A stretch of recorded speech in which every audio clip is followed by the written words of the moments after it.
Hey, what's up YouTube? Welcome to another video. So Samsung Galaxy S21 Ultra 5G is the first Galaxy S series handset to offer the stylus port. This phone does not come with a stylus slot, but an S Pen can be bought separately for the use on the display. Alongside with the new phone, Samsung also introduced the S Pen Pro, a pencil-sized large model of the S Pen that is more comfortable to use and hold. This works with the Samsung Galaxy S21 Ultra 5G, but because of its large size, then the S Pen storing it within the new case won't be possible.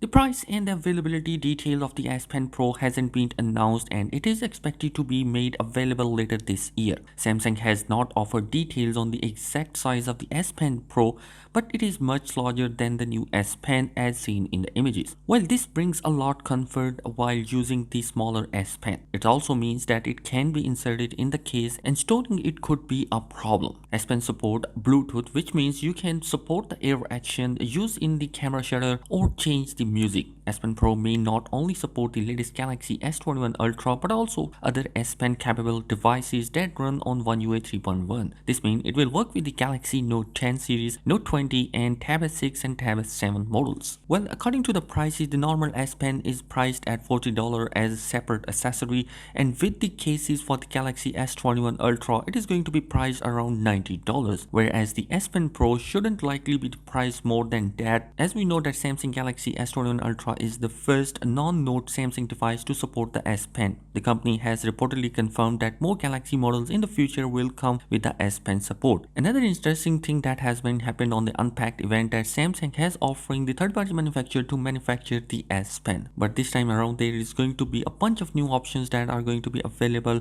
because the third party is going to be performing much more different options in the S Pen. Anyhow, let me know your thoughts. What do you think about the S Pen which is going to be coming in the S21 Ultra in the comment section below? And if you are new here on the channel, do consider subscribing for daily tech videos. Thanks for watching this video. Peace.